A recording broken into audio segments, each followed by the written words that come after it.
Hello. There we go. Okay. Turn off the voice changer. How the frick's it going, people? Yo, yo, yo. Okay, there we go. It's gonna be a scuff stream. Right, let me give you guys a little bit of context what's happening here for this Sony event. Let's go to PlayStation. Here we go. Yes, sir. Sorry, guys. It's a little bit scuffed. Guys, 20 viewers, but 17 likes. Mathematics, what? Alright, let's have a look. Here we go.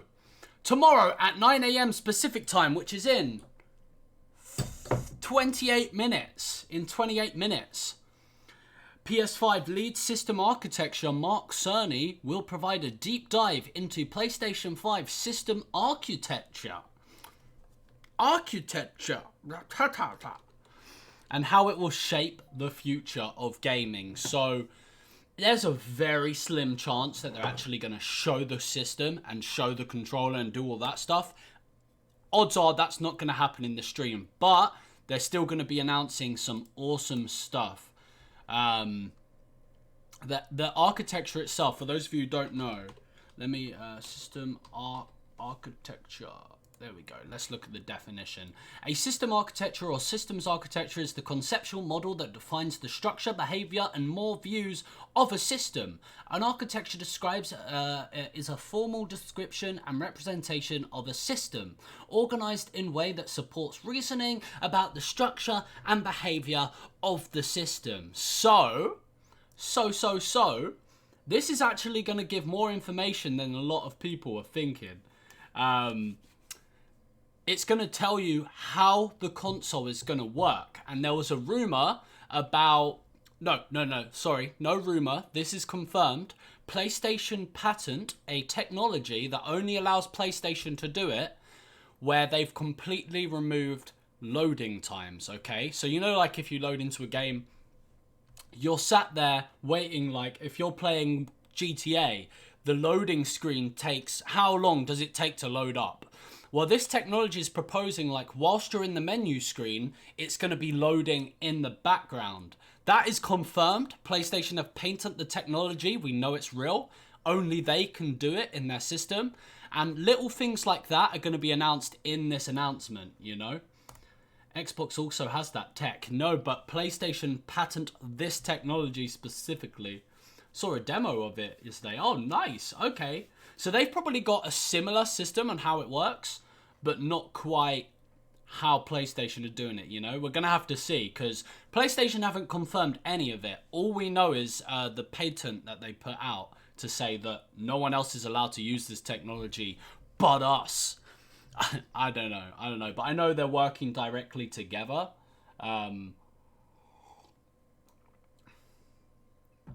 It's a doozy, damn. A damn old doozy. Of course they are rivaling, was supposed to... Yeah, no, 100%. But it's good to see that Xbox and PlayStation this year are kind of like unifying a little bit. They're coming together. They're working on online services. That's a very broad thing that they've said that they are working together. Online services. So we're probably looking at like multiplayer integration for next generation, you know, like how... If they set a structure in stone, how are Xbox and PlayStation allowed to play cross-platform online? And how will you interact with each other, you know? Nothing's confirmed from PlayStation. Besides the nice logo and a couple of other information, PlayStation actually haven't announced zilch. Nothing. They've only shown the logo. They haven't announced much at all. They've given minute details, but nothing slightly more in depth. Yo, Gately, how's it going, dude? But yeah, guys, if you haven't already, subscribe, smash that like button. It's always appreciated. We're just waiting right now. We have got, how long? Let me see there. 24 minutes until this announcement. But right here, they said it themselves. We'll provide a deep dive into PS5's architecture. Yep. Can you say my name? Parham. How's that? I don't... Parham? Is that how you say your name, bro? Parham? Perhaps it's Parham. I heard a rumor that the system is going to cost a minimum of 700. That's why I'm investing in a PC. Yeah, dude. I think at that point, if consoles are coming at that kind of price range, I'd recommend going to PC. 100%. But it's still, PC's more cost effective than people think. System itself, if you actually want to run good games, you have to buy good parts in the PC. Monitor, mouse, keyboard, headset, output.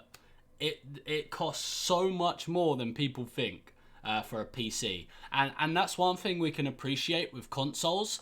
The fact that they're giving you 4K capability for games at high resolutions, high frame rate, for a lower price. And I think that's one market why consoles do so well.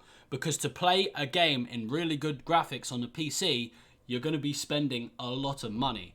And consoles kind of have that edge, you know. I think that's the main purpose of a console, being able to plug it in and sit back. Affordable price, good quality gaming.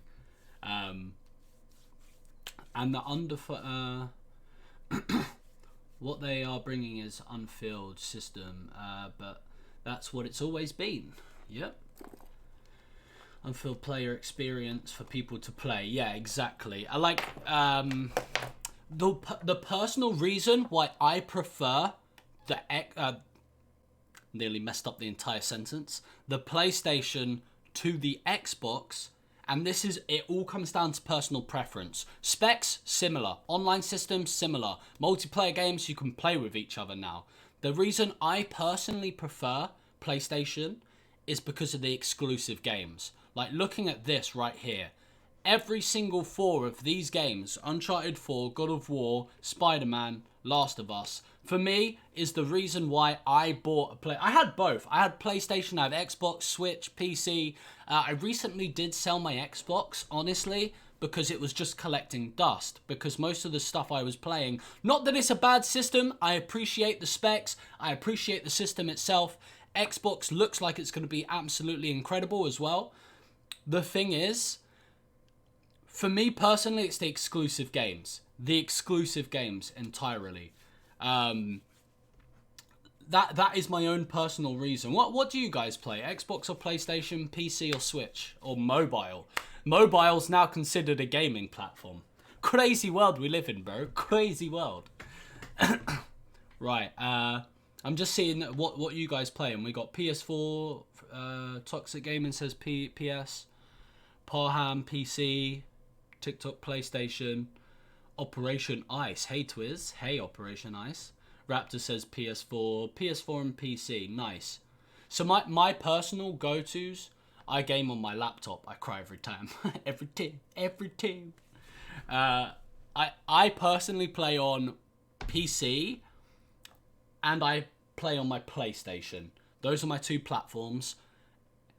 If you consider playing games on your phone while you're on the toilet, I play mobile games, okay? nothing intense. I'm talking like the odd advert every match you play, you know? One of those clickbaity mobile games. But I also play my Switch. My Switch, I absolutely love it. If I'm going out, I bring my Switch. If I have people over, we play Super Smash Brothers, Mario Kart. Those are the go-to for us, you know? PS does have current player base. Yeah, no, exactly. It's the most sold current selling system, the PlayStation. So, but is there really a way to quantify the amount of PCs sold? Like, it doesn't classify as a system because you can do other stuff on it, you know? You can play games on it because it's a system. COD Mobile. Damn, yeah. I love the idea of COD Mobile, but I just don't think mobile gaming's for me. If I can get a controller on my phone or a tablet and play like Call of Duty like that, blessed, I'll do it, okay? That's fine. Right, we've still got 9 AM Pacific time, which is 4 PM UK. PS5's lead system. Nice. We're just keeping it here ready. There's supposed to be a live stream announcing some more new details about it.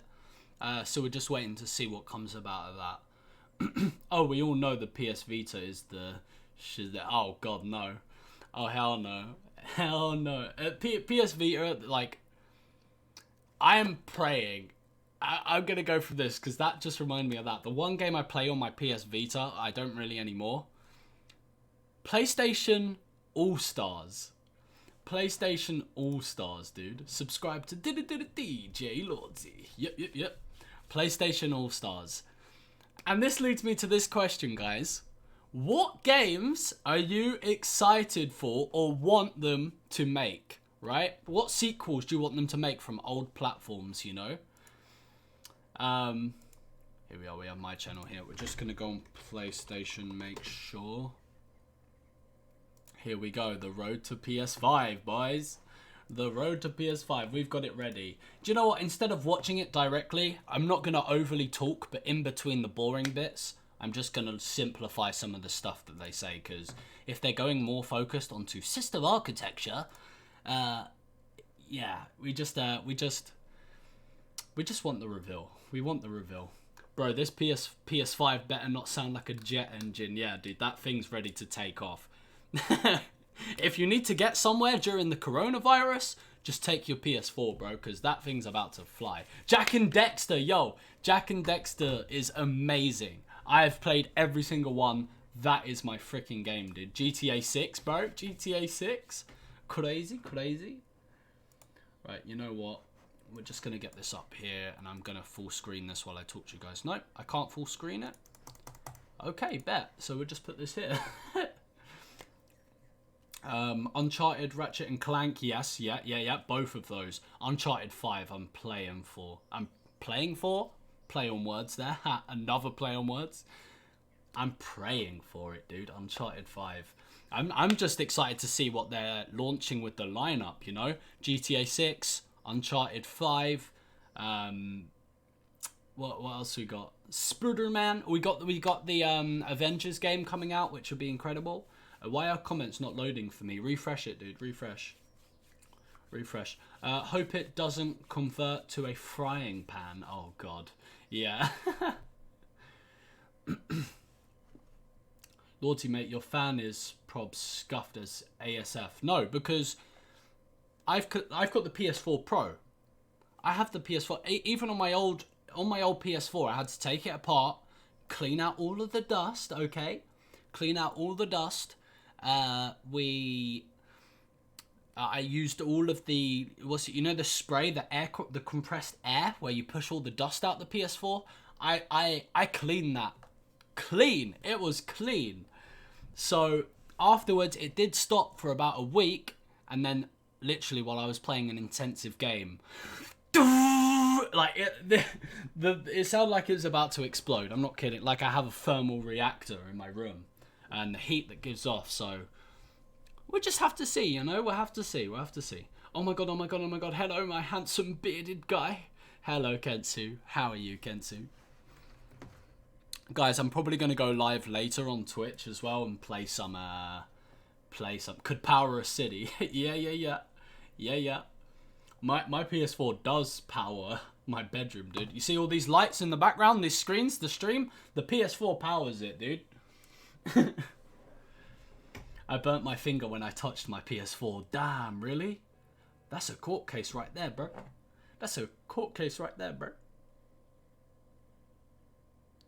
Right, I'm just going to do a touch promo. Guys, we've got 15 minutes until the actual announcement, so I'm just going to put up a... Let's have a chat. Let's hear some hype for Lordsi new Minecraft series. Am I right? Can we get a round of applause in chat? Some GGs for the Minecraft series, dude. Actually, it did really well. I was impressed, because I was like, I'll probably get around 100 views, and still decent. It's just having fun with it, but the series is really, like, doing well. Active subs, 50 viewers. Let's go, baby. It's coming soon, guys. The announcement's in 14 minutes, so I'm just gonna do some promotion on Instagram. Let the people know that we're live, okay? I need you all to spam your favorite system in the chat. PS4, PC, Xbox, or Switch, or mobile. Spam it in the chat, and I'm gonna put you guys on my Instagram story, just so the people know that we're live. Spam it, guys. Spam it. Let's see. Guys, we are streaming the PS5 event over on my YouTube. Twizz Lordsi on YouTube. PlayStation 5 event, guys. Don't miss it. Do not miss it, boys. There we go. I'm just going to post that on me story.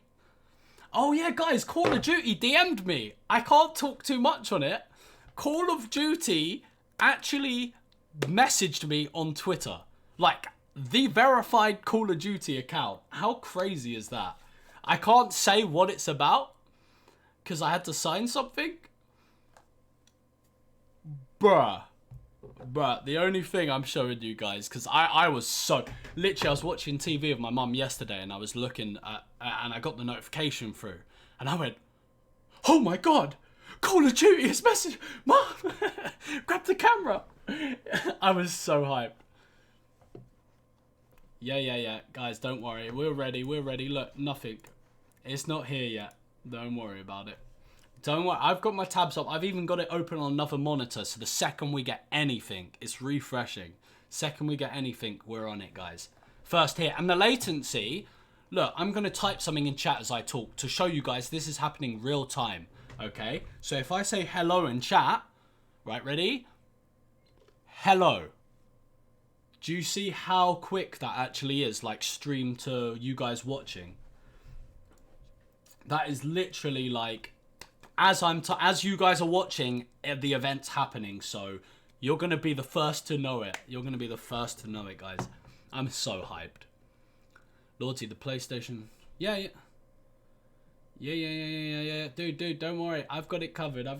Second PlayStation come in, dude. We got it. I've got it refreshing right here. Don't you worry, bro. Don't you worry. Yeah, guys. Oh, if you type PlayStation onto YouTube, I'm in the first thingy there. That's crazy. Guys, if you haven't already, subscribe and like. I've put out a load of videos on Next Generation, so I've even got the concept trailer. You know what? We're going to watch that while we wait. PS5 controller concept trailer. So this isn't a real thing. This is just the, someone made this, you know, just like a little fan thing. This is not comfort, like this is not real. This is a concept trailer. Due to, the only thing is they've kind of compared it to leaks and rumors of stuff. So it's still pretty good for what it is. Look at this, dude, sexiness, bro. Oh my God. Guys, is the audio loud enough for you? The best controller to play your games. Look at this. Like, this is some craziness going on here. Like, people are going to be drop-shotting like crazy. My ears. Ah. Was it really loud? My bad. I think the stream's been view-botted. No. It's because if you go onto YouTube and type in PlayStation, we're on that first page, brother. We're on that first page. Woo! Let's go digital. No, I'm kidding, bro. Sorry. I'm being trolled by a guy, dude. Action buttons. Declare your thumb ruthless on your enemies. Sega Saturn, bro. So, oh, that is really cool. I just love... That's like... Not ASMR, like soothing, you know? This. That's like really satisfying. That's it. USB Type-C. Whoa. I have to buy a next gen now, dude. Here we go. These are all speculated rumors and leaks. DS Lite is the best console. Facts. The DS Lite, dude. Lordsi, this stream might change your channel forever. No, last time I streamed this event, we had like 300 viewers. We streamed the PS4 event recently in E3. We always get quite high viewership when we do these. So here they're supposed to have a built-in speaker and a microphone this year. Nice. Nice. One sec, I'm getting a phone call. Hello? Yep. Yeah, no. Yo, I'm live right now. Could I speak to you afterwards? Yeah. No worries. Alright, mate. Wait. Sorry about that, guys. Woo.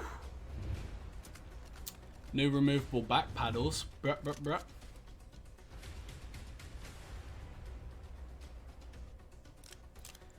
the profile select. So when you map your controllers, you can like allocate them to that. Damn, 100 subs in 19 minutes, Lordsi, you got. No way, no way, dude. Let me check that. There's no way, bro. There's no way. No, we have no, we haven't gained a single subscriber. That's fine, dude. That's fine. I was literally gonna sit here and watch this anyway. Like, I was gonna sit and watch this stream, and I was like, why don't I just stream it with you guys? Because watching it's just boring. If we watch it together, not in the PlayStation chat, because that's gonna be going nuts. You know, like 100 messages a minute. No one's gonna be able to see your message. But at least here we can have a good chat about it in chat while we watch, you know? And then we can have a discussion afterwards. Crazy.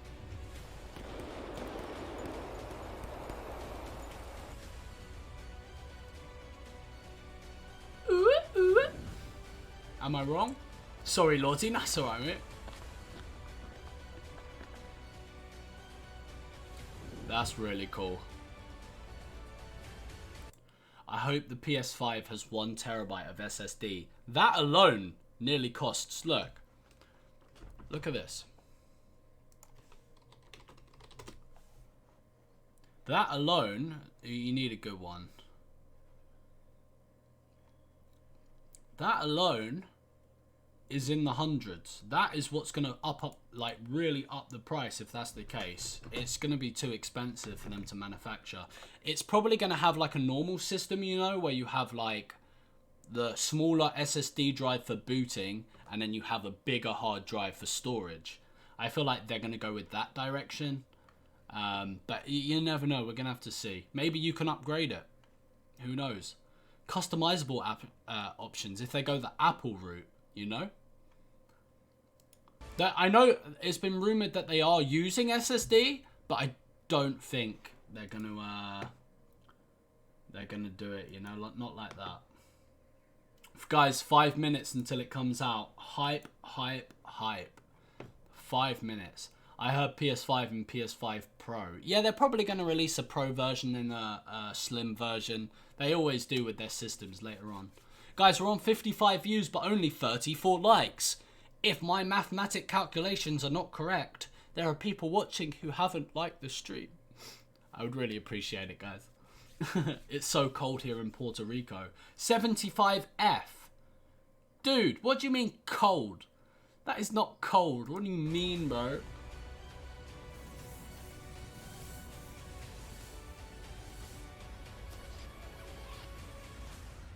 Apparently the PS5 comes with your very own John Deere manual tractor. Bro. Apparently the PS5 comes with the fitness gram pacer test. Is it true? Ruben, how's it going? I'm from a tropical island. This is insanity. Yeah, that's amazing, dude. r/whoosh. Bro, here in Michigan, we got -60F. Dude. Guys, everyone type your temperatures in the chat of where you live right now. Let's see what... Because right now, where I live, it's 14 Celsius or 57 degrees Fahrenheit. 57, Vortex. I don't want to hear your trash. We're just waiting for this stream, guys. I've got it up on this monitor. I'm just waiting for it. 4 minutes. 4 minutes until the event. We're going to be watching this in real time. PlayStation. Ah. 4 minutes, boys. 4 minutes, boys. Who's hyped right now? Who is hyped? 4 minutes until the event. 4 minutes. 4 minutes. What do you think, Lordsi, about price?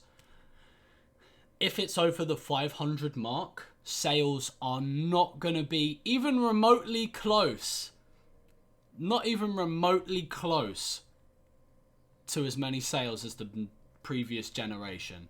They still get a lot of sales, nothing close to the last gen. The reason people buy consoles in the first place is for good graphics at an affordable price, you know? You get the bundle, plug it into your TV, and you get to play the games. General reason why people purchase consoles over a PC, right? If it's in the highest mark, you're almost buying yourself a PC. Like, why not just buy a PC? I thought that was the whole purpose of having a console, you know? So, I'm still going to get one day one, guys. I'm going to unbox it here on this channel. We're going to review it. I'm going to give you guys every detail that I possibly can leading up to the event and when it actually comes out. I'm going to bring you guys all the content you need. So, if you aren't already, subscribe, push notifications on, and you will be the first to know, guys. I'm quick. I'm a quick boy. If you noticed of any of the old leaks that came out, I was on it like this. You were the first. If you were here when I dropped the leaks, you were the first people to know about it, you know, because I made that video quick. I'm streaming TwizzCraft today, lol. Fair enough, dude. 600 max. Yeah, I'm saying like 600. Anything above that is pushing it. It actually is pushing it. Anything above that price, because let's be realistic. This year's generation of consoles is not heavily focused on. Like, let me take it from this angle. PS3 to PS4, crazy difference in the performance power, right? The amount of objects you could have on one screen at a time in real time, right?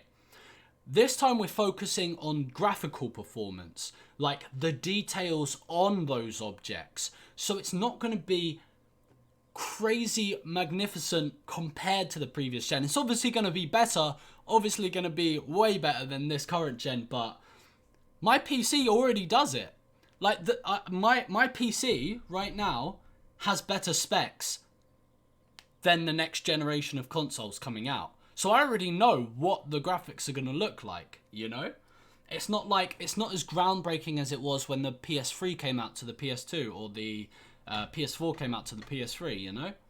Because it's become a lot more affordable. Xbox is saying built-in ray tracing support. Nice. Yep. That is good. That is really good. It's about time. Yeah, guys, it's almost ready. It's about to start. So the second it starts, guys, I will have it up on this screen and we can watch it together. Just tell me in the chat right now, do you want me to mute my microphone for it? Should I mute my microphone and we just watch together and type in the chat? Or do you want me to commentate over it and add little bits? I won't obviously be talking every minute to misinformation, but what do you guys want? Let me know. Second it starts, guys, we're here, don't worry. We want your live reaction. 8K at Twizz Lordsi. I don't believe it. I don't believe it. No mute. No mute. Okay, you guys don't want me to mute? Commentate, bruh. I tell you what, guys. I'm not going to talk as much. I'll only add little bits of information. Yeah, don't mute, but be quiet. Yeah. That's fine. I'll do that. I think that's fair. Because that way we can watch together and take in all the information. And I think it's better coming from somewhere like here than PlayStation themselves. Because if you look at the PlayStation chat, there's a million messages a second. No one's going to see your comment. You're going to be watching it on your own, essentially. At least here we can have a little conversation in the chat, you know. Here we go, guys. Right, let me load this up. Just close some of this. Wait, did my stream do this when we started?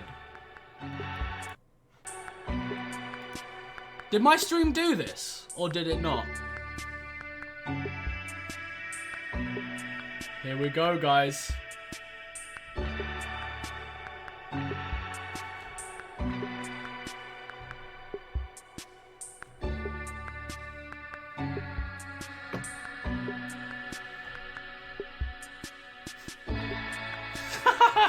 I'm gonna stop dabbing. Right, let's turn the music down for a moment. Guys, hype. This bright light coming off my monitor is hurting my eyeballs. It's actually hurting. Stop, you melt. Bro.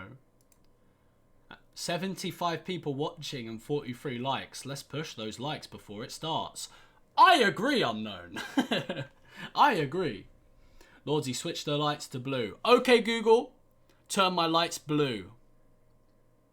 Sure, changing 4 lights to blue. Yeah, just for PlayStation boys. Let's go. 40 seconds, guys. 40 seconds. 40 seconds. Crazy, guys. Crazy. Crazy. Let's see what we got today. Let's see what we're working with. What a baller! No baller. Just smart. Hey Google, subscribe to TwizzClan. Okay Google. Stop. Sorry. Okay I don't Google. know how to help. Shut up. Here we go, guys. Imagine if it's just Rick Astley, like, never gonna give you up. Hi. Unfortunately, we had to cancel the talk that we had planned for GDC. But we do have some super exciting news about PS5. And who better to bring that to you than the one and only Mark Cerny. Without further ado, over to you, Mark. Thank you, Jim. There will be lots of chances later on this year to look at the PlayStation 5 games. Today, I want to talk a bit about our goals for the PlayStation 5 hardware and how they influenced the development of the console. I think you all know I'm a big believer in console generations. Once every 5 or 6 or 7 years, a console arrives with substantially new capabilities. There's a lot of learning by the game developers, hopefully not too overwhelming, and soon there's games that could never have been created before. Now, it used to be that as a console designer, you'd somehow intuit what would be the best set of capabilities for the new console, and then build it in complete secrecy. For the PlayStation consoles, that period lasted through PlayStation 3, a powerful and groundbreaking console, but also one that caused quite a lot of heartache, as it was initially difficult to develop games for. So, starting with PlayStation 4, we've taken a different approach, roughly centered around 3 principles. The first of these is listening to the developers, which is to say that a lot of what we put into a console derives directly from the needs and aspirations of the game creators. We definitely do have some ideas of our own, but at the core of our philosophy for designing consoles is that game players are here for the fantastic games, which is to say that game creators matter. Anything we can do to make life easier for the game creators or help them realize their dreams, we will do.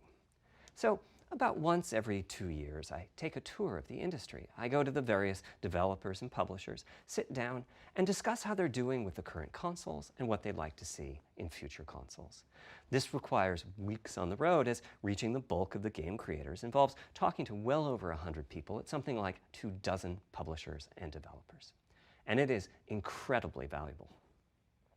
By the way, the feature most requested by the developers, that was an SSD, which we were very happy to put in the hardware, but a lot of problem solving was required. Let's go. I'll be doing a deep dive on the SSD and surrounding systems later on in this talk.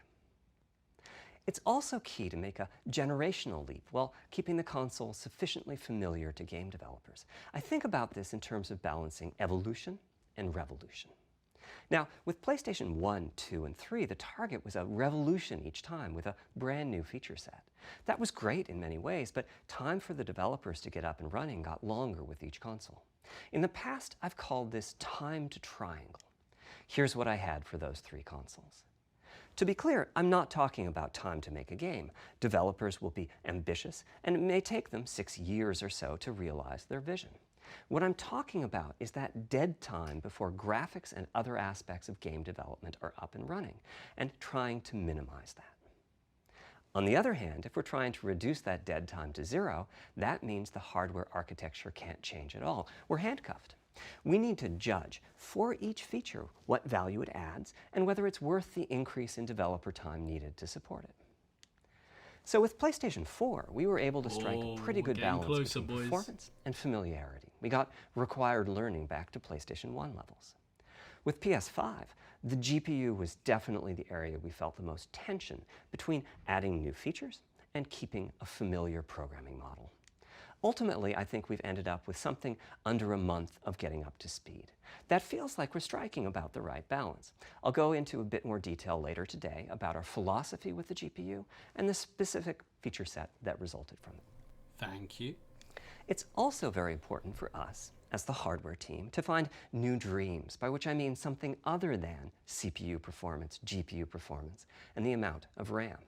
The increase in graphics performance over the past 2 decades has been astonishing, but there are other areas in which we can innovate and provide significant value to the game creators, and through them, the players.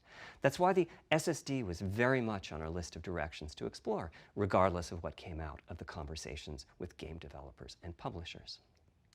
The biggest feature in this category is the custom engine for audio. That's today's final topic. The push for vastly improved audio, and in particular 3D audio, isn't something that came out of the developer meetings. It's much more the case that we had a dream of what might be possible 5 years from now, and then worked out a number of steps we could take to set us on that path. So here again are the three principles, the first being enabling the desires of developers to drive the hardware design. To me, the SSD really is the key to the next generation. It's a game changer. And it was the number one ask from developers for PlayStation 5. As in, we know it's probably impossible, but can you put an SSD in it? That was a discussion we were also having internally. It was clear that the presence of a hard drive in every PlayStation 4 was having a positive impact. A lot of things that would simply have been impossible at Blu-ray disc speeds were now possible. At the same time, though, in 2015 and 2016, when we were having these conversations, developers were already banging up against the limits of the hard drive. And a lot of developer time was being spent designing around slow load speeds. I want to focus in on just one number here, which is how long it takes to load a gigabyte of data from a hard drive. The difficulty being that hard drives are neither particularly fast nor flexible. If all your data is in one block, which is frankly not very likely, you can load 50 to 100 megabytes a second, depending on where the data is located on the hard drive. Let's assume it's on the outer edge, which means loading a gigabyte takes 10 seconds. If you compress your game packages, you can fit more data on the Blu-ray disc and also effectively boost your hard drive read speed by the compression ratio. We support zlib decompression on PlayStation 4 that gets you something like 50% more data on the disk and 50% higher effective read speed. Unfortunately, though, it's highly likely that your data is scattered around in various files on the hard drive, as well as sourced from multiple locations within those files. So lots of seeks are needed at 2 to 50-ish milliseconds each. My rule of thumb is that the hard drive is spending 2/3 of its time seeking and only 1/3 of its time actually loading data. Putting all of that together, a gigabyte is very roughly 20 seconds to load from a hard drive. Now, a gigabyte is not much data. Games are using 5 or 6 gigabytes of RAM on PlayStation 4, so boot times and load times can get pretty grim. Or to put that differently, as a player, you wait for the game to boot, wait for the game to load, wait for the level to reload every time you die, and you wait for what is euphemistically called fast travel. And all of that leads to the dream. What if we could have not just an SSD, but a blindingly fast SSD? If we could load 5 gigabytes a second from it, what would change? Now, SSDs are completely different from hard drives. They don't have seeks as such. If you have a 5 gigabyte a second SSD, you can read data from 1,000 different locations in that second, pretty much at speed. As for time to load a gigabyte, this is next gen we're talking about, so memory is bigger. Instead, we should be asking how long to load 2 gigabytes. He's going to say it, guys, what we just spoke about. A second. I mean, that's amazing. We're talking 2 orders of magnitude, meaning very roughly SSD 100 and times faster. HDD. Which means at 5 gigabytes a second for the SSD, the potential is that the game boots in a second. There are no load screens. The game just fades down while loading a half dozen gigabytes and fades back up again. Same for a reload. You're immediately back in the action after you die. And fast travel becomes so fast it's blink and you miss it. As game creators, we go from trying to distract the player from how long fast travel is taking, like those Spider-Man subway rides, to being so blindingly fast that we might even have to slow that transition down. Pretty cool, right? But for me, this is not the primary reason to change from a hard drive to an SSD. The primary reason for an ultra-fast SSD is that it gives the game designer freedom. Or to put that differently, with a hard drive, the 20 seconds that it takes to load a gigabyte can sabotage the game that the developer is trying to create. I think Almost all of us in the room have experienced this, maybe in different ways. Say we're making an adventure game and we have two rich environments where we each want enough textures and models to fill memory, which you can do as long as you have a long staircase or elevator ride or a windy corridor where you can ditch the old assets and then take 30 seconds or so to load the new assets. Having a 30-second elevator ride is a little extreme. More realistically, we'd probably chop the world into a number of smaller pieces and then do some calculations with sight lines and run speeds like we did for Haven City when we were making Jak 2. The game is 20 years old, but not much has changed since then. All those twisty passages are there for a reason. There's a whole subset of level design dedicated to this sort of work, but still, it's a giant distraction for a team that just wants to make their game. So when I talked about the dream of an SSD, part of the reason for that 5 GB a second target was to eliminate loads, but also part of the reason for that target was streaming. As in, what if the SSD is so fast that as the player is turning around, it's possible to load textures for everything behind the player in that split second. If you figure that it takes half a second to turn, that's 4 GB of compressed data you can load. That sounds about right for next gen. Maths. Anyway, back to the hard drive. Another strategy for increasing effective read speed is to make big sequential chunks of data. For example, we might group all the data together for each city block. That removes most of the seeks, and the streaming gets faster. But there's a downside too, which is that frequently used data is included in many chunks and therefore is on the hard drive many, many times. Marvel's Spider-Man uses this strategy, and though it works very well for increasing the streaming speed, there's a massive duplication as a result. Some of the objects like mailboxes or news racks are on the hard drive 400 times. What I'm describing here are things that cramp a creative director's style. Either level design gets a little bit boring in places, or the data is duplicated so many times that it no longer fits on the Blu-ray disc. And you end up with hard limits on the player's run speed or driving speed. The player can't go faster than the load speed from the hard drive. And finally, I'm sure many of you have noticed that after a patch download, the PlayStation 4 will sometimes take a long time to install the patch. That's because when just part of a file has been changed, the new data can be downloaded pretty quickly. But before the game boots up, a brand new file has to be constructed that includes the changed portion. Otherwise, every change would add a seek or two. Even so, you can occasionally see this happening on game titles. They start to hitch once they get patched enough. With an SSD, though, no seeks, so no need to make brand new files with the changes incorporated into them, which means no installs as you know them today. There's yet one more benefit, which is that system memory can be used much more efficiently. On PlayStation 4, game data on the hard drive feels very distant and difficult to use. By the time you realize you need a piece of data, it's much too late to go out and load it. So system memory has to contain all of the data that could be used in the next 30 seconds or so of gameplay.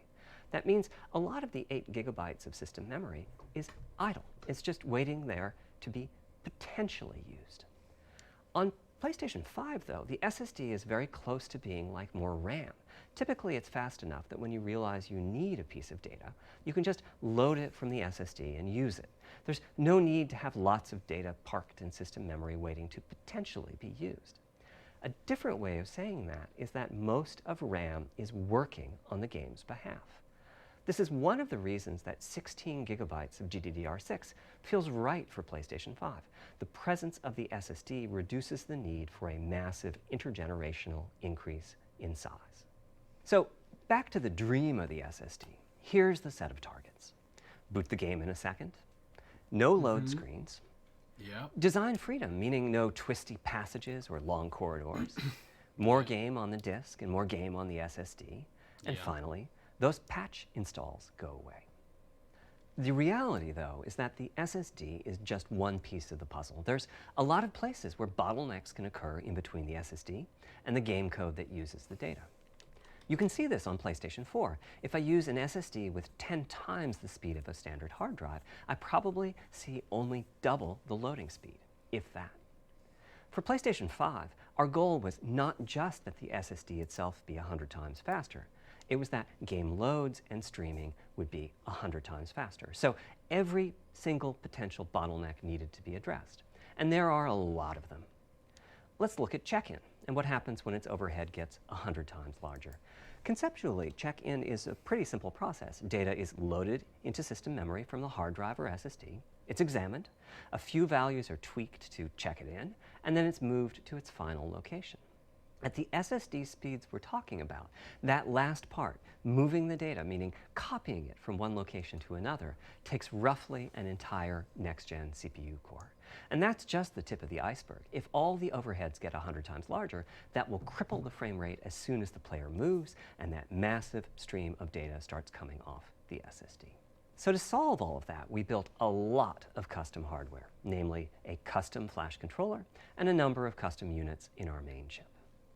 The flash controller in the SSD was designed for smooth and bottleneck-free operation, but also with games in mind. For example, there are 6 levels of priority when reading from the SSD. Priority is very important. You can imagine the player heading into some new location in the world and the game requesting a few gigabytes of textures. And while those textures are being loaded, an enemy is shot and has to speak a few dying words. Having multiple priority levels lets the audio for those dying words get loaded immediately. On one side, that flash controller connects to the actual flash dies that supply the storage. To reach our bandwidth target of 5 gigabytes a second, we ended up with a 12-channel interface. 8 channels wouldn't be enough. The resulting bandwidth we've achieved is actually 5.5 gigabytes a second. With a 12-channel interface, the most natural size that emerges for an SSD is 825 gigabytes. The key question for us was, is that enough? I mean, it's tempting to add more, but flash certainly doesn't come cheap, and we have a responsibility to our gaming audience to be cost-effective with regards to what we put in the console. Ultimately, we resolved this question by looking at the play patterns of a broad range of gamers. We examined the specific games that they were playing over the course of a weekend or a week or a month, and whether that set of games would fit properly on the SSD. We were able to establish that the friction caused by reinstalls or redownloads would be quite low, and so we locked in on that 825 gigabyte size, while also preparing multiple strategies so that those who want more storage can add it. I'll go through the details in a moment. Back to the flash controller. On the other side, it connects to our main custom chip via 4 lanes of Gen 4 PCIe. And inside the main custom chip is a pretty hefty unit dedicated to I/O. This is actually Before we talk about what that does, let's talk compression for a moment. PlayStation 4 used zlib as its compression format. We decided to use it again on PlayStation 5, but on my 2017 tour of developers, I learned about a new format called Kraken from Rad Game Tools. It's like zlib's smarter cousin. Simple, similar types of algorithms, but about 10% better compression, which is pretty big. That means 10% more game on the UHD Blu-ray disc or on the SSD. Kraken had only been out for a year, but it was already becoming a de facto industry standard. Half of the teams I talked to were either using it or getting ready to evaluate it. So we hustled and built a custom decompressor into the I/O unit, one capable of handling over 5 gigabytes of Kraken format input data a second. That's pretty After good information, actually. that typically becomes 8 or 9 gigabytes. But the unit itself is capable of outputting as much as 22 gigabytes a second if the data happen to compress particularly well. By the way, in terms of performance, that custom decompressor equates to 9 of our Zen 2 cores. That's what it would take to decompress the Kraken stream with a conventional CPU. There's a lot more in the custom I/O unit, including a dedicated DMA controller. The game can direct exactly where it wants to send the data coming off of the SSD. This equates to another Zen 2 core or 2 in terms of its copy performance. Its primary purpose is to remove check-in as a bottleneck. There's 2 dedicated I/O coprocessors and a large RAM pool. These aren't Zen 2 cores. They're there principally to direct the variety of custom hardware around them. One of the coprocessors is dedicated to SSD I/O. This lets us bypass traditional file I/O and its bottlenecks when reading from the SSD. The other is responsible for memory mapping, which I know doesn't sound like anything related to the SSD, but a lot of developers map and remap memory as part of file I/O, and this too can become a bottleneck. There are coherency engines to assist the coprocessors. Coherency comes up a lot in places. Probably Oh shit, I'm the live. biggest Hey coherency guys. issue is I'm still joking. data Joking, in the I'm GPU joking. caches. It is good Flushing information, all of the but GPU it's caches just whenever not the what we were SSD is hoping read for. is an unattractive option. It could really hurt the GPU performance. So we've implemented a gentler way of doing things, where the coherency engines inform the GPU of the overwritten address ranges, and custom scrubbers in several dozen GPU caches do pinpoint evictions of just those address ranges.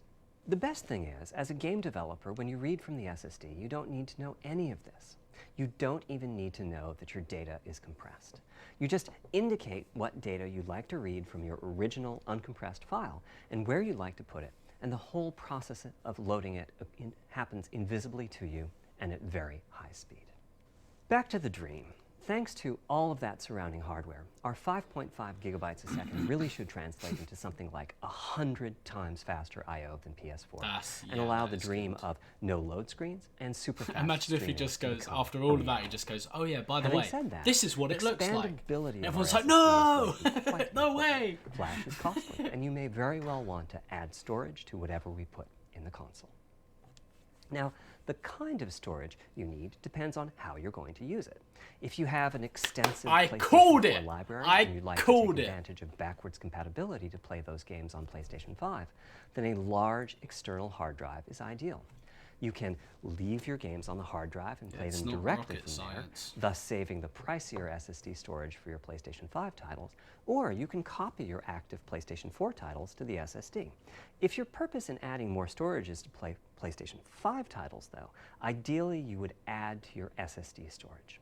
We will be supporting certain M2 SSDs. These are internal drives that you can get on the open market and install in a bay in the PlayStation 5. As for which ones we support and when, I'll get to that in a moment.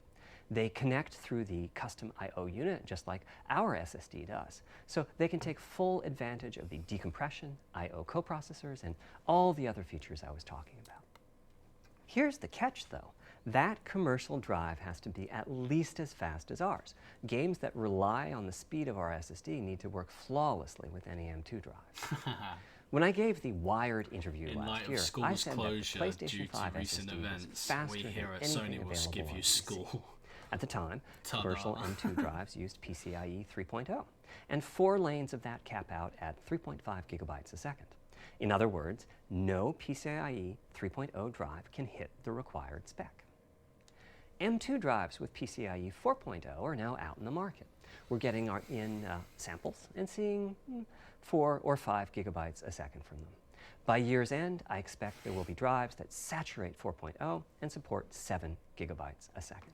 Having said that, we are comparing apples and oranges because that commercial M2 drive will have its own architecture, its own flash controller, and so on. For example, the NVMe specification lays out a priority scheme for requests that the M2 drives can use. And that scheme is pretty nice, but it only has 2 true priority levels. Our drive supports 6. We can hook up a drive with only 2 priority levels, definitely, but our custom I/O unit has to arbitrate the extra priorities rather than the M2 drive's flash controller. And so the M2 drive needs a little extra speed to take care of issues arising from the different approach. That commercial drive also needs to physically fit inside of the bay we created in PlayStation 5 for M2 drives. Unlike internal hard drives, there's unfortunately no standard for the height of an M2 drive, and some M2 drives have giant heat sinks. In fact, some of them even have their own fans. Right now, we're getting M2 drive samples and benchmarking them in various ways. When games hit beta as they get ready for the PlayStation 5 launch at year-end, so we'll basically also be saying we haven't even designed to make sure the that thing the yet. architecture of particular M2 drives isn't too foreign for the games to handle. Once we've done that compatibility testing, we should be able to start letting you know which drives will physically fit and which drive samples have benchmarked appropriately high in our testing. Lordsi, It entertain would us, be this is great if that boring. happened by launch, but it's likely to be a bit past it. So got you, please fam. hold off on getting that M2 drive until you hear from us. Okay, back to our principles. Fire. Balancing evolution and revolution is the second of them. This was definitely a recurring theme with the GPU. We need new GPU features and capabilities. If we only have more performance, it's not really a new generation of console. Of course, many of these capabilities result in more performance. That's Zero part of why a designs to show us, PlayStation I 5 swear. teraflop is more powerful than a PlayStation 4 teraflop. But we aren't just looking for the C to the performance. O We to also the R need the to the ability O to to the do N something to with the the A to the GPU V to the that I could to the not R have been to the done U to before. the S. What And does we that need spell? higher performance per watt.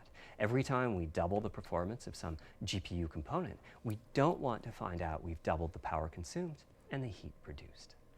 But at the same time, we have to make sure the GPU can run PS4 games, and we have to ensure that the architecture is easy for the developers to adopt.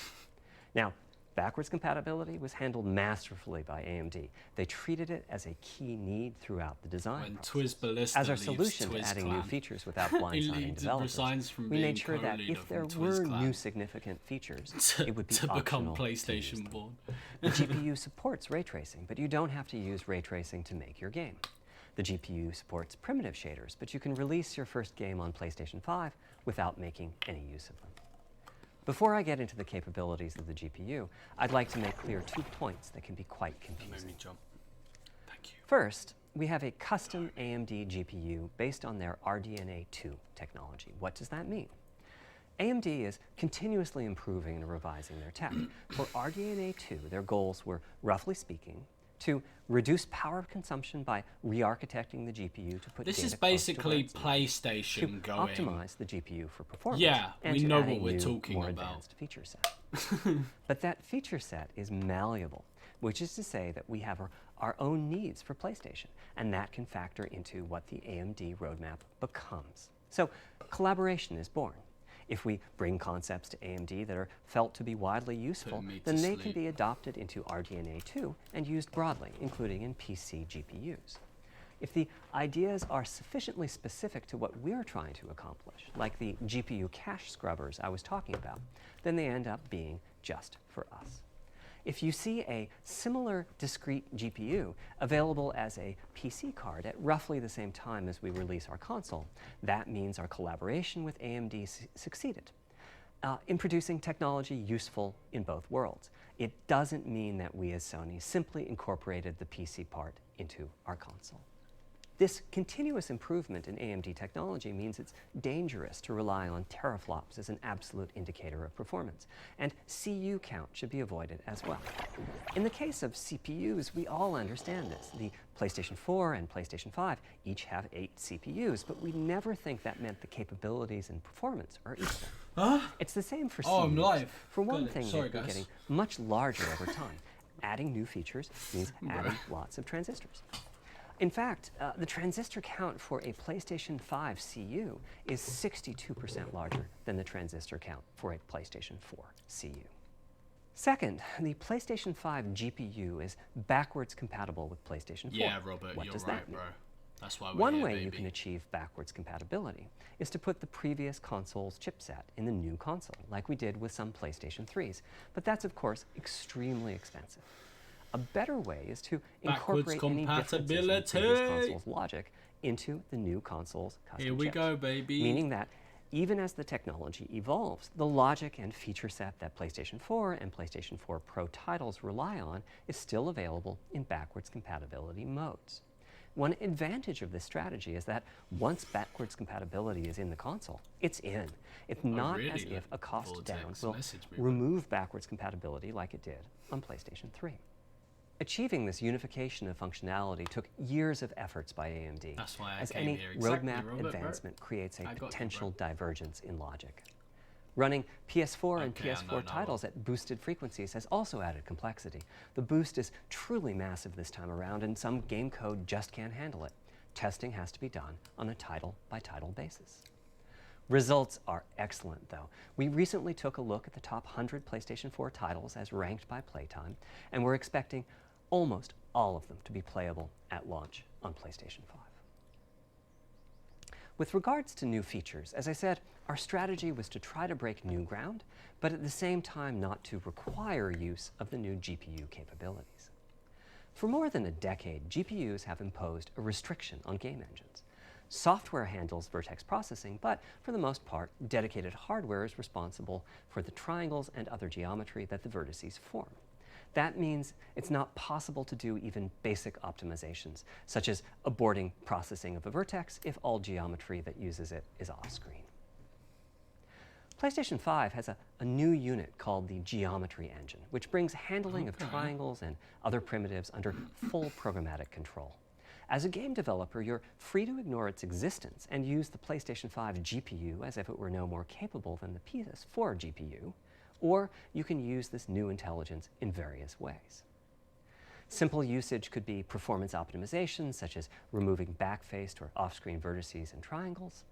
More complex usage involves something called primitive shaders, which allow the game to synthesize geometry on the fly as it's being rendered. It's a brand new Makes game look nice. Using primitive shaders on PlayStation 5 will allow for a broad variety of techniques, including smoothly varying level of detail, addition of procedural detail to close-up objects, and improvements to particle effects and other visual special effects. Another major new feature of our custom RDNA 2-based GPU is ray tracing, using the same strategy as AMD's upcoming PC GPUs. The CUs contain a new specialized unit called the intersection engine, which can calculate the intersection of arrays with boxes and triangles. There we go. To use the intersection engine, first you build what is called an acceleration structure. It's data in RAM that contains all of your geometry.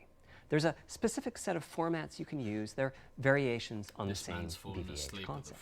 Then, in your shader program, you use a new instruction that asks the intersection engine to check array against the BVH. While the intersection engine is processing the requested ray triangle or ray box intersections, the shaders are free to do other work. Having said that, the ray tracing instruction is pretty memory intensive, so it's a good mix with logic-heavy code. There's of course no need to use ray tracing. PS4 graphics engines will run just fine on PlayStation 5, but it presents an opportunity for those interested. I'm thinking it'll take less than 1 million rays a second to have a big impact on audio. That should be enough for audio occlusion and some reverb calculations. With a bit more of the GPU invested in ray tracing, it should be possible to do some very nice global illumination. I can hear him. Having said that, adding ray-traced shadows and reflections to a traditional graphics engine could easily take hundreds of millions of rays a second, and full ray tracing could take billions. How far can we go? I'm starting to get quite bullish. I've already seen a PlayStation 5 title that's successfully using ray tracing-based reflections in complex animated scenes with only modest costs. Another set of issues for the GPU involved size and frequency. How big do we make the GPU, and what frequency do we run it at? This is a balancing act. The chip has a cost, and there's a cost for whatever we use to supply that chip with power and to cool it. In general, I like running the GPU at higher frequency. Let me show you why. Here's 2 possible configurations for a GPU roughly of the level of the PlayStation 4 Pro. This is a thought experiment. Don't take these configurations too seriously. If you just calculate teraflops, you get the same number. But actually, the performance is noticeably different because teraflops is defined as the computational capability of the vector ALU. That's just one part of the GPU. There are a lot of other units. He's tearing into Xbox right now. Faster when the GPU frequency that was a sly dig at Xbox. If anyone caught that, rasterization goes 33% GG to you. faster. That was a sly dig at Xbox. Goes that much faster. The L2 and other caches have that much higher bandwidth, and so on. About the only downside is that system memory is 33% further away in terms of cycles. But the large number of benefits more than counterbalance that. As a friend of mine says, a rising tide lifts all boats. Not even paying attention. Also, it's easier to fully use 36 CUs in parallel than it is to fully use 48 CUs. When triangles are small, it's much harder to fill all those CUs with useful work. So there's a lot to be said for faster, assuming you can handle the resulting power and heat issues, which frankly, we haven't always done the best job at. Part of the reason for that is, historically, our process for setting CPU and GPU frequencies has relied on some heavy-duty guesswork with regards to how much electrical power games will consume and how much heat will be produced as a result inside of the console. Power consumption varies a lot from game to game. When I play God of War on my PS4 Pro, I know the power consumption is high just by the fan noise. But power isn't simply about engine quality. It's about the minutiae of what's being displayed and how. It's counterintuitive, but processing dense geometry typically consumes less power than processing simple geometry, which is, I suspect, why Horizon's map screen, with its low triangle count, makes my PS4 Pro heat up so much. Our process on previous consoles has been to try to guess what the maximum power consumption during the entire console lifetime might be, which is to say, the worst case scene in the worst case game, and prepare a cooling solution that we think will be quiet at that power level. If we get it right, fan noise is minimal. If we get it wrong, the console will be quite loud for the higher power games, and there's even a chance that it might overheat and shut down if we misestimate power too badly. PlayStation 5 is especially challenging because the CPU supports 256-bit native instructions that consume a lot of power. These are great here and there, but presumably only minimally used. Or are they? If we plan for major 256-bit instruction usage, we need to set the CPU clock substantially lower or noticeably increase the size of the power basically, supply and fan. PS4 equals So, fast, after much PS5 discussion, we equals decided fast. to go with a very different direction on PlayStation 5. Better We built graphic a fast. GPU with 36 That's CPUs. for everyone Mind watching you, right now. RDNA That's 2 why I'm CPUs here. are Okay? large. Thank Each me has later. 62% more transistors than the CPUs we were using on PlayStation PS5 4. graphics So, good. if we compare fast. transistor count, 36 RDNA 2 CUs equates to roughly 58 PlayStation 4 CUs. It is a fairly sizable GPU. Then we went with a NDL. variable frequency strategy for PlayStation 5, which is to say we continuously run the GPU Isn't and that, CPU in boost mode.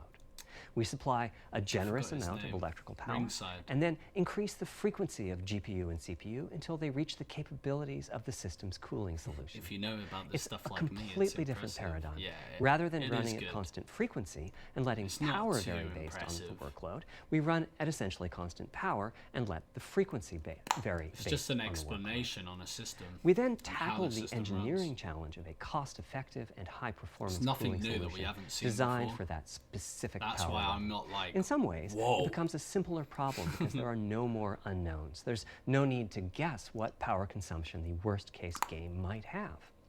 As for the details of the cooling solution, we're saving them for our teardown. I think you'll be quite happy with what the engineering team came up with. So, how fast can we run the GPU and CPU with this strategy? The simplest approach would be to look at the actual temperature of the Cooling silicon die solution, and let's throttle go. frequency on their faces. But that won't work. It That fails made to me create a laugh, dude. consistent PlayStation 5 experience. It wouldn't do to run a console slower simply because it was in a hot room. So rather than look at the actual temperature of the silicon die, we look at the activities that the GPU and CPU are performing and set the frequencies on that basis, which makes everything deterministic and repeatable. While we're at it, we also use AMD's Smart Shift technology and send any unused power from the CPU to the GPU so it can squeeze out I'm trying to see a what few time more the bell pixels. goes off so I can leave class. Benefits of this strategy I'm like are checking quite like that. large. Running a Still GPU got at half 2 an hour left gigahertz in was my, looking like an unreachable target with the old fixed frequency strategy. With this new paradigm, we're able to run way over that. In fact, we have to cap the GPU frequency at 2.23 gigahertz so that we can guarantee that the on-chip logic operates properly. 36 CUs at 2.23 gigahertz is PS5 's 10.3 good. teraflops, and we expect the GPU to spend most of its time at or close to So, yeah. that frequency and performance. Basically, Similarly, Xbox running One the CPU Series at 3 X gigahertz was and causing headaches PS5 with the old strategy. are the same. But now we can run it as high as 3.5 running gigahertz. pretty In much fact, it the spends same. most of its time at that frequency. That doesn't mean all games will be running at 2.23 gigahertz and 3.5 gigahertz. When that worst-case game arrives, it will run at a lower clock speed, Same as they but did not too before, much yeah. lower. To reduce power by 10%, it only 12 takes a couple of terabytes? percent Wow. reduction in frequency. Xbox So I'd has expect more. any No, it doesn't. downclocking to be pretty minor. They both have 12, but All things PlayStation's considered, the change to a explaining variable where it's frequency going, approach you know? will show significant 10 gains for PlayStation and gamers. 2. The final of our 3 principles was about finding new dreams. It's important I'm for at us on the 4.7 hardware team to find gigahertz. new ways to expand or deepen gaming, and that's what led us to a focus on 3D audio. As players, we experience the game through the visuals, through audio, and through the feedback we receive from the controller, such as rumble or haptics. Personally, I feel a game is just dead without audio. Visuals are, of course, important, but the impact of audio is huge as well. At the same time, That's the a audio fact. team on a game project has to do a lot with a little. For example, on PlayStation 4, there's fierce competition for the Jaguar CPU cores. Audio typically ends up getting just a fraction of a core. That's not much of a computational resource, particularly when you consider that the visuals run at 30 or 60 frames a second, but audio processing needs to happen at almost 200 times a second. So it's been tough going making forward progress on audio with PlayStation 4, particularly when PlayStation 3 was such a beast when it came to audio. A beast! The SPUs A in Cell were beast. almost a perfect device for audio rendering. Simple pipelined algorithms could really take advantage of asynchronous Yes. DMA and This is an frequently reached online 100% class. utilization of the floating point unit. There's unfortunately nothing comparable on PlayStation 4. So guys, Probably he's just the most giving dramatic progress some in the more PlayStation 4 in-depth generation has been with virtual behind the reality. system The itself. That's what PSVR this is hardware has supposed its to own be. audio unit. Announcement It supports of about the, 50 pretty decent 3D sound behind the sources. scenes of what's And this going to be going provided into a the hint system. as to where The we could next go with announcement audio, as will well be as some valuable experience. Not to explanation oversimplify, on like but here were our controller goals for audio on features, PlayStation software, 5. everything else. The you first know. goal was They great could- audio there's a for small everyone, chance they could not do it at just the end of VR this. users or Doubt soundbar it. owners or headphone users. That meant audio had to be part of the console. It couldn't be a You've peripheral. clocked onto the The chat. second goal was to support hundreds of sound sources. No, I We know. didn't I'm want just developers to explaining have to for pick and people who don't choose seem to what understand sounds in would the get chat. 3D effects and which wouldn't. We wanted every sound in the game to have dimensionality. And finally, we wanted to really take on the challenges of presence Soon. and locality. Soon, hopefully. Now, when we say presence, we mean the feeling that you're actually there. You've entered the Never. matrix. It's You not, can't of course, leave. something we thought we could perfectly achieve. But the idea was that if we stopped using just a rain sound, So after and all instead of used this, lots here's of the 3D audio PS5 sources for streamers. raindrops hitting the ground at all sorts of locations around you, then at some point your brain would take a leap and you'd begin to have this feeling of real presence inside the virtual world of the game. This Yeah, has the gaming capacity to affect your appreciation of the game, just like music in a game does. The concept of locality is simpler. It's just your sense of where the audio is coming from. To the right of you, behind you, above you. This can immerse you further in the 3D game, audio. and it can also directly enhance the gameplay. To use Dead Space as an example, I know, old school, you're fighting enemies in fairly dark, spooky locations. Back in the day, if you played the game using the TV speakers, you could tell that there was one last enemy growling and hunting you down, but it was difficult to tell quite where that enemy was. With headphones, you could tell that the enemy was somewhere on the right, which let you deduce, if you couldn't see it, that it must be somewhere behind and to your right. But with 3D audio with good locality, the idea is you know the enemy is precisely there, and you turn and you take it out. So, how do we know where a sound is coming from in the first place? Well, I'll be all right those back, guys. bumps I'm and still folds in the listening, ear okay? have a meaning, evolutionarily speaking. Based on what direction the sound is coming from, sound waves bounce around inside the ear, there's some constructive and destructive interference, and the result is a change in volume. The phase of the sound also shifts, depending on what path the sound wave took to reach the ear canal. These volume changes and phase shifts are different for each direction and also vary depending on the frequency of the sound. Head size and head shape also impact the sound in a similar fashion. The way that the sound changes, based on direction and frequency, can be encoded in a table called the Head-Related Transfer Function, or HRTF. Here's part of one. The vertical axis is the frequency. The horizontal axis is the direction, front, back, left, right, and the color gives the degree of attenuation of the sound at that frequency. The HRTF is as unique to an individual as a fingerprint is. In fact, you're looking at mine right now. Here's how we measure an HRTF. We've taken hundreds of people through this process. We put a microphone in the subject's left and right ear canals, and then sit the subject down in the middle of an array of 22 speakers. We then play an audio sweep from each speaker as we rotate the subject. In the course of 10 or 20 minutes, we're able to sample the HRTF at over 1,000 locations. Using an HRTF when rendering audio creates unparalleled quality, but it's computationally expensive. The simplest way to use an HRTF is to process a sound source to make it appear as if it's coming from one of those 1,000 locations we sample. Unfortunately, the processing has to be done in frequency domain rather than time domain, so there's multiple fast Fourier transforms needed for every sound source for every audio tick. That's a lot of multiplies. This computational complexity was the determining factor for our strategy. It meant we had to bite the bullet and design and build a custom hardware unit for 3D audio. Collectively, we're referring to the hardware unit and the proprietary algorithms we run on it as Tempest 3D Audio Tech. The meaning of 3D audio and technology should be pretty obvious here. As for Tempest, I feel it really reflects our goals with audio. It suggests a certain intensity of experience and also hints at your presence within it. We're calling the hardware unit that we built the Tempest engine. It's based on AMD's GPU technology. We modified a compute unit in such a way as to make it very close to the SPUs in PlayStation 3. Remember when I said that they were ideal for audio? So the Tempest engine has no caches, just like an SPU. All data access is via DMA, just like an SPU. Our target was that it would have more power than a CPU, thanks to the parallelism that a GPU can achieve, and that it would be more efficient than our GPU, thanks to the SPU-like architecture. The goal being to make possible near 100% utilization of the CU's vector units. Where we ended up is a unit with roughly the same SIMD power and bandwidth as all 8 Jaguar cores in the PlayStation 4 combined. If we were to use the same algorithms as PSVR, that's enough for something like 5,000 sound sources. But of course, we want to use more complex algorithms, and we don't need anything like that number of sounds. It would have been wonderful if a simpler strategy, such as using Dolby Atmos peripherals, could have achieved our goals, but we wanted 3D audio for all, not just those with licensed soundbars or the like. Also, we wanted many hundreds of sound sources, not just the 32 that Atmos supports. And finally, we wanted to be able to throw an overwhelming amount of processing power at the problem, and it wasn't clear what any peripheral might have inside of it.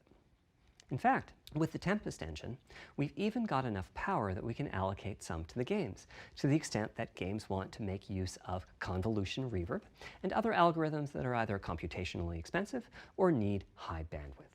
But the primary purpose of the Tempest engine remains 3D audio. Now, 3D audio is a major academic research topic. It's safe to say that no one in the world has all of the answers.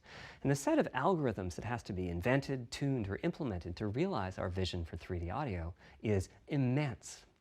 For example, use of HRTFs in games is quite complex. Before, I talked about making a sound source appear as if it's coming from one of those 1,000 HRTF sample locations. But for high-quality 3D game audio, we have to handle other possibilities.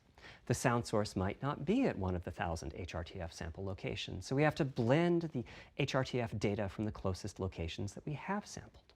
The sound source might be moving, which needs very special handling as that blend keeps changing, and that can cause phase artifacts in the resulting audio. Or the sound source might have a size to it, meaning it should feel as if it's coming from an area rather than a single point. There's also whole categories of approaches to be handled. 3D audio can be implemented using individual processing of 3D sound sources. But alternatively, ambisonics can be used for 3D audio. Ambisonics being somewhat like the spherical harmonics used in computer graphics. And finally, there's audio devices. The player might be using headphones or TV speakers or have a higher-end surround sound setup with 6 or more speakers, all of which need different approaches. That's a lot of variations. It's nice to have the computational resources of the Tempest engine, but it's clear that achieving our ultimate goals with 3D audio is going to be a multi-year, step-by-step process. Having said that, headphone audio implementation is largely complete at this time. It was a natural place for us to start. With headphones, we control exactly what each ear hears, and therefore the algorithmic development and implementation are more straightforward. For TV speakers and stereo speakers, we're in the process of implementing virtual surround sound. The idea being that if you're sitting in a sweet spot in front of the TV, then the sound can be made to feel as if it's coming from any direction, even behind you. Virtual surround sound has a lot in common with 3D audio on headphones, but it's more complex because the left ear can hear the right speaker and vice versa. We have a basic implementation of virtual surround sound up and running. They basically confirmed so far that they haven't actually created a design for the PlayStation 5. They said they're still experimenting with different technology. I'm sure they have a rough Headphone idea. audio is the current gold standard But they don't for 3D actually audio on have PlayStation 5. But we're going to see what we can do to bring virtual surround sound to a similar level. Console. After which, they know what's going we'll in it, on they know setups how they're with more going to do it, speakers, but they such haven't as done it 6-channel yet. surround sound. It's now to the point where some of the Test what you PlayStation learn. 5 games in Yippee. development are extensively Yay. using these systems. One of the game demos allows you to toggle between conventional PlayStation 4 style stereo audio and our new 3D audio. I listened with just an ordinary pair of over-the-ear headphones, and wow, I could feel a difference. Hopefully 3D by audio has holidays that dimensional this feel year. to it. Conventional stereo audio feels smashed flat by comparison. The improvement is Pips, how's it obvious. going, bro? So, a big advancement, but have I entered the matrix? Does my brain believe I'm really there? Like I was talking about earlier when I explained our target of presence. Well, the answer is no, but you've Kinda scared probably me caught when he on said to what's that. missing here, namely whose HRTF was being used. It wasn't mine, it was the default HRTF. The audio team analyzed the hundreds that they measured and chose the one they felt was the closest fit to the total game playing audience. This shows a piece of the default HRTF on the left and my HRTF on the right. You can see that the general features are much the same, but the details are quite different. With the default HRTF, as I said, the 3D audio sounds pretty great. When I use my HRTF, though, the audio reaches a higher level of realism, which is to say that when using headphones and my HRTF, I occasionally get fooled and even think a sound is coming from the real world when it's actually coming from the game. A corollary to this is that there are a few people whose HRTFs are sufficiently far from the default HRTF, that's the red dot here, that they can toggle between PS4 style and PS5 style audio I'm just and not watching sense this to much watch it. difference. I've had a few people describe the PlayStation 5's 3D audio as sounding like a bit better stereo audio. Presumably they're the ones at the very edges of this diagram. Which means what HRTF like you're you. using is key. That's what it means. I'd like everyone to be able to experience what I'm experiencing, but obviously it's not possible to measure the HRTF of every PlayStation user. That means HRTF selection and synthesis are going to be big topics going forward as the Tempest technology matures.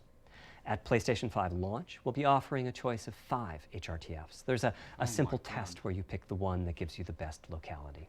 So it's That's like, just the first step, though. This is an open-ended research topic. Maybe you'll be sending us a photo of your ear, and we'll choose a neural network to pick the closest HRTF in our library.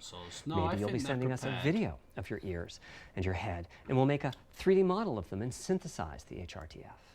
Maybe you'll play an audio game to tune your HRTF. We'll be subtly changing it as you play. The consoles don't come out till Christmas / next year. Gives you the highest score, so meaning that it matches you. Xbox have revealed everything. This Everyone's is going to a forget. journey We've still we'll all got be summer taking to come. It's together coming over the at next few Christmas. years. That's like a Ultimately, whole we're year committing we've to got to enabling wait till the everyone actual to release, experience you know? that next I feel like it's level too of early. realism. So PlayStation are doing the right thing here. Hopefully, with their I've announcing been able the to illustrate a specs, bit and about they're our talking a design and bit decision-making like process what's today, happening behind and why it, you know? PlayStation 5 has the feature set that it does.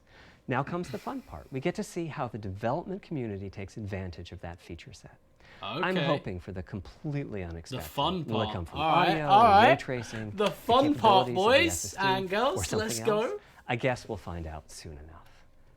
The fun Thank part. you for your time today. That's all right, mate. Oh, here we go. Hello, easy. What's happening? Come on. Something? That's not the end, is it?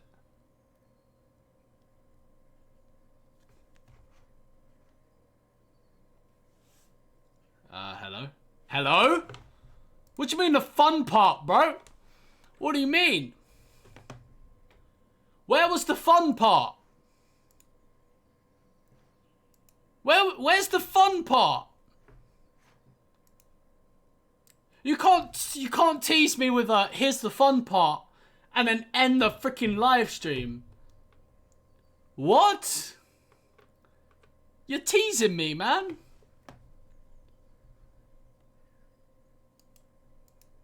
At least I know that my fridge will look like lol. Bruh. Right.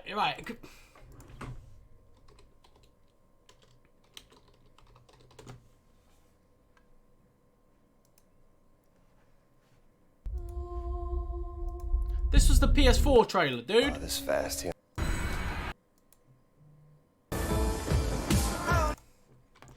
Even their spec announcement was incredible. Well, there we go, guys. I mean, that was the announcement. For those of you who didn't understand what he was saying, PS4 equals fast. PS4 equals better graphics. PS4 equals support 3D audio. Thanks for watching.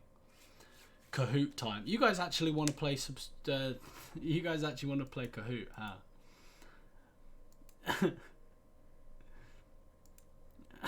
Well, refresh Twitter. Alright, I got you, bro. Hi, oh. Hi, Lordsi stream. Guys, so what should I respond to him? What should I say? Hi, Lordsi stream. I was thinking no. Should we do that? No? Right, guys. So what are your thoughts? PS5, yeah, I mean PS5. I'm sorry. Me make mistake. Me dyslexic, okay? What do you guys think? Do the roar. Oh, man. Minecraft. You don't want me to play Minecraft? I just... Basically, guys, it's the same specs. I did see a spec leak, which I'm going to show you guys right here. Oh, I've just lost it. Damn it. One sec. Let me go. Deep dive. So the whole stream... Ultra fast boost, boot, no load screens, ultra high speed streaming, duplicated game data, no long patches installed, backwards compatibility. That's what it means. And someone did release a spec sheet, which I'm looking for. Everyone is memeing this on Twitter, dude. Look, let me show you guys some of these memes. Everyone is memeing the event. Official first look at the PlayStation 5, dude. A potato. Me listening to this PlayStation 5 system architecture breakdown. The memes, oh man, the memes. Stream in a nutshell. We've been tricked, we've been backstabbed, and we've been quite possibly bamboozled. PlayStation 5 has games. Wow. Well, that was disappointing. Oh, someone said this. No, right, like, guys, I'm going to tell you who he looks like. He obviously announced the PS4 as well. Let's find this, man. Don't tell me he doesn't look like Ballista.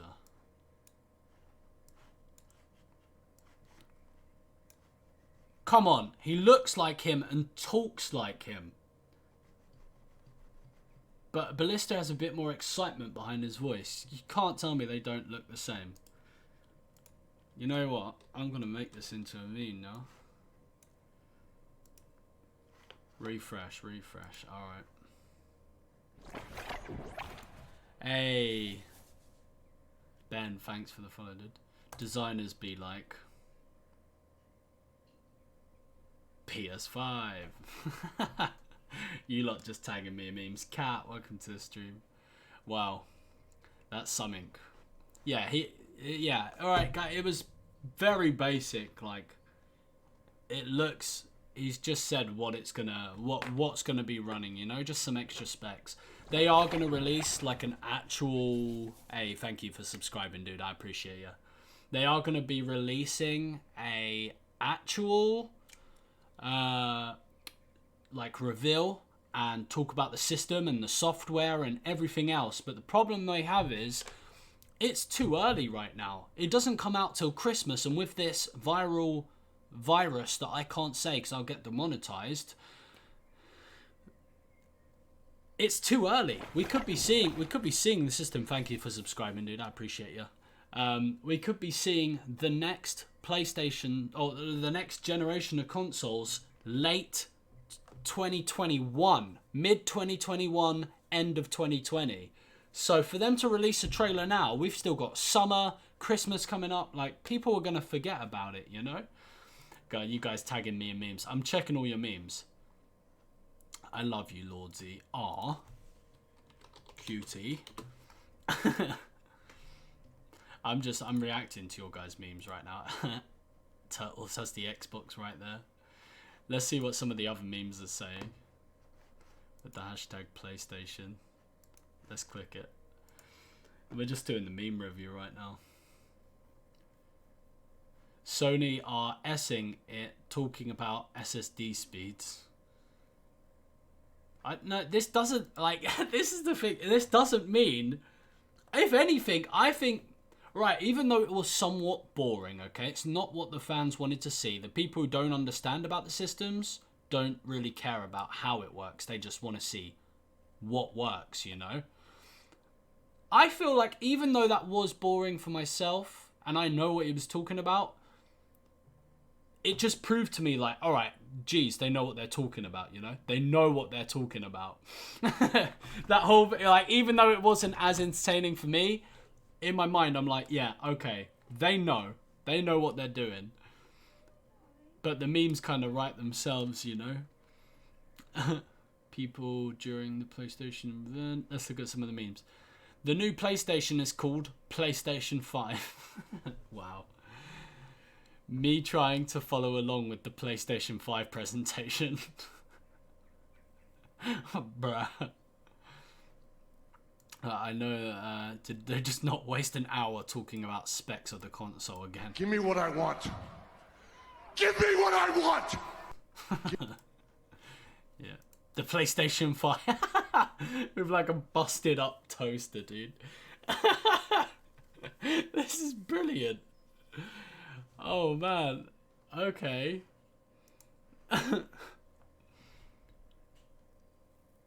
Yeah, no, this is accurate. So before, a few moments later.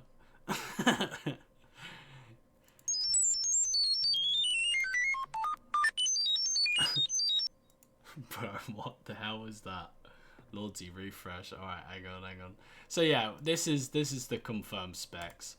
So they say 10.28 teraflops, even though 2 teraflops are being distributed. You can achieve, and that it would be more efficient than our GPU thanks to the SPU-like architecture. The goal being to make possible near 100% utilization. Oh man. What is this? Y'all really made me watch that for an hour. Well, I hope you learned your lesson for today. Sony misses the opportunity to give us PS1 and PS2 games. No, I still think there's a possibility that we could be seeing PS1 and PS2 games. PS3 had backwards compatibility on the 60GB version of the original PS3. You know, the big curve one? You could play PS1 and PS2 games on that. So for them not to do it on this, but include the PS4, they're gonna do it. They're gonna do it. I've subbed. Silence Gaming, you're the frickin' man. Thank you. I appreciate you, bro. So it's 2-year-old laptop. Yes. Yes.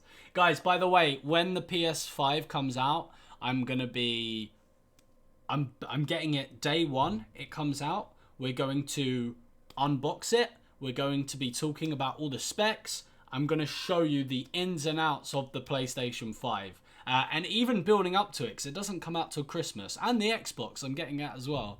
I'm going to be bringing you guys any leaks that come out, any new information. I'm going to make videos here on this channel and get it to you guys. But that presentation was not what we were expecting, you know? Into a number of smaller pieces, This and then do some PlayStation 5 calculations chat. with sight lines. Everyone's putting Z's, dude.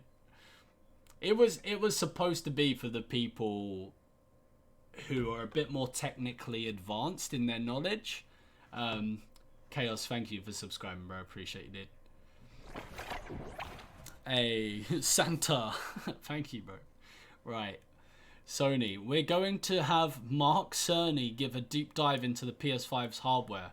Mark Cerny gives a deep dive into the PlayStation 5's hardware. Rabid fanboys. Huh? Huh? Why does the PlayStation 5 reveal feel, look, and sound like church mass? Oh my god. Us watching the PlayStation 5 reveal. That's us, boys. That is us.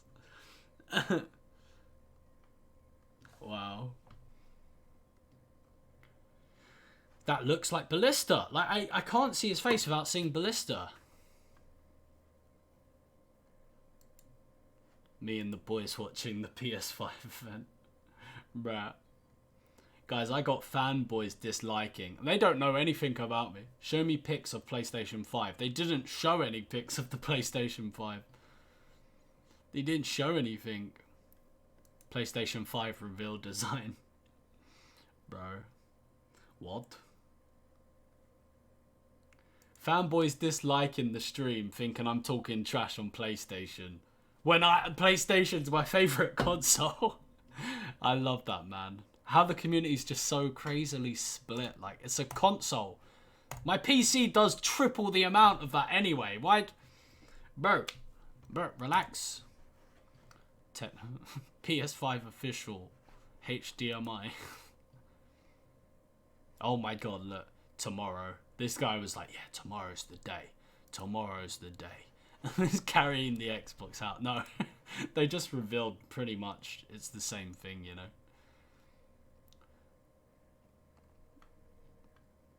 People watch the presentation like, bruh.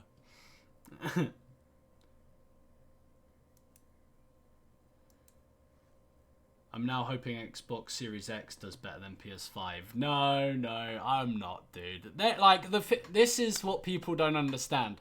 Everyone went in with the mindset like, they are revealing the PS5 today. But if you go to the tweet that PlayStation put out, let me show you this. They specifically said, Mark Cerny, no, that was the one from today. Wait, let me show you the one from yesterday when they announced it here. Tomorrow at 9 AM specific time, PS5's lead system architecture, Mark Cerny, will provide a deep dive into the PlayStation 5's system architecture. They literally told us what they were doing, and everyone's like, they're going to show the console. They're going to show it, dude. They're going to show it.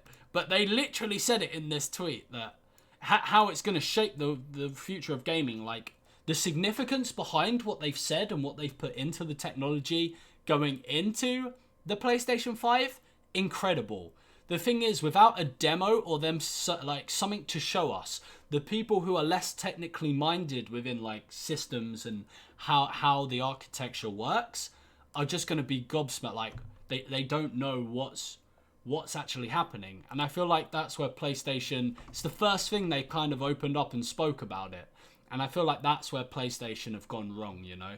They should have given us a little bit more like something intuitive, something a bit more down with the kids, if you get what I'm saying, not so systematic.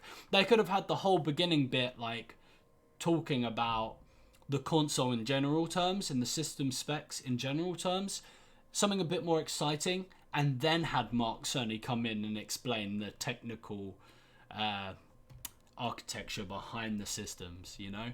It just wasn't like, it wasn't supposed to be like the reveal, and they literally said it.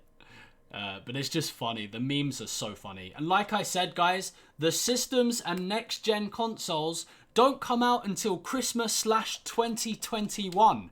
That's over a year, boys and girls. Over a year. Over a year.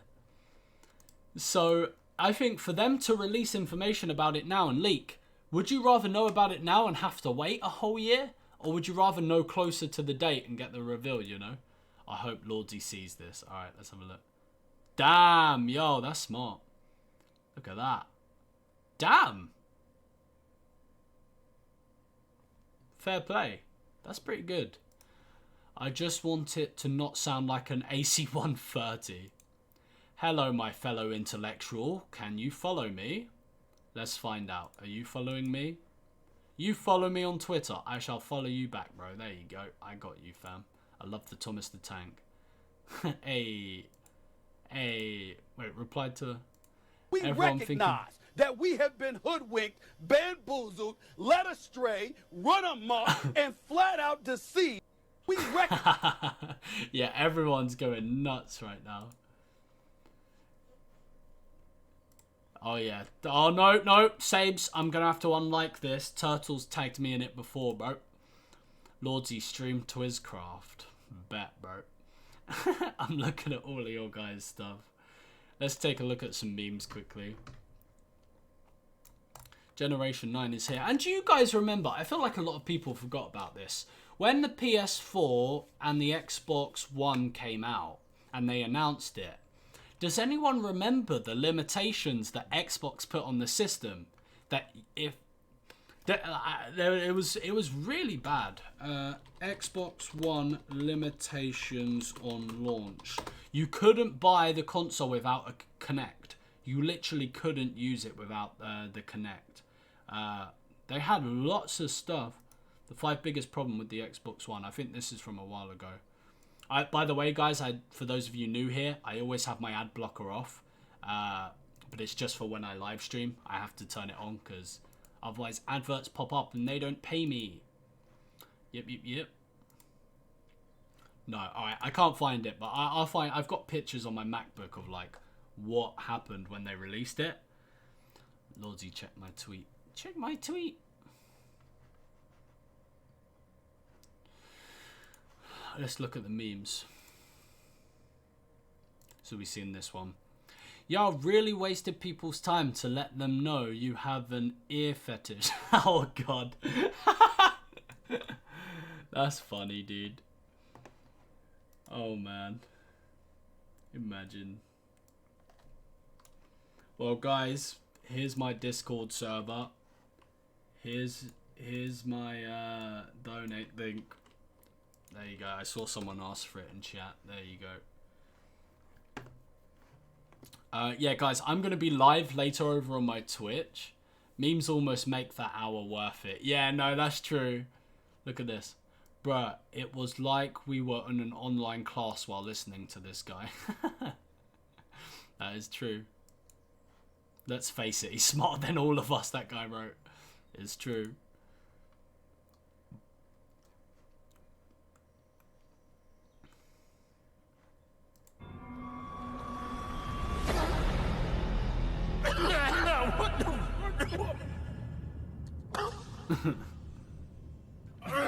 Oh shit.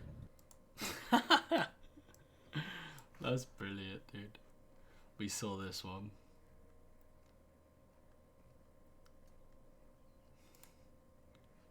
A PS5 announcement. The design of the console. The press conference. Bruh. Yeah, we're just gonna have to wait and see, you know. Just gonna have to wait and see.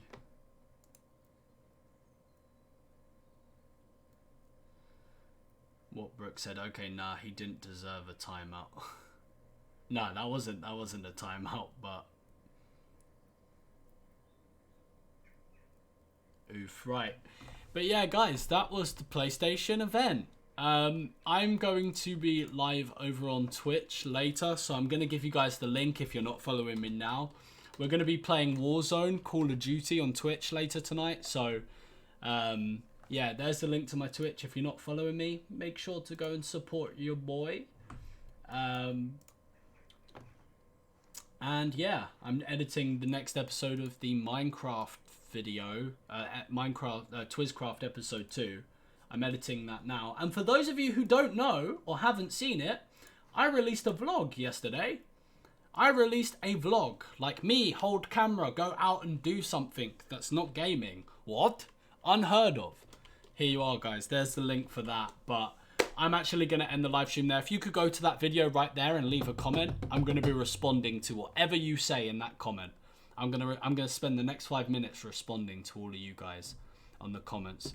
Senkaz, my love, please. I will do, guy. I've got you, bro. I've got you. I got you. I went outside, question mark, vlog number 8. Yeah. Right, guys, much love. Again, if there's any more information about the PlayStation and Xbox, I will bring that to you right here. First, I'm quick on the leaks. I'm quick on the sources and rumors. So make sure you got push notifications on. But guys, appreciate ya. Much love. I'll see you live on Twitch later. So, a sayonara. Hashtag Team Twizz. Peace. Oh yeah, let me hit you with a hamburger first. There we go. Hamburger. Okay, bye.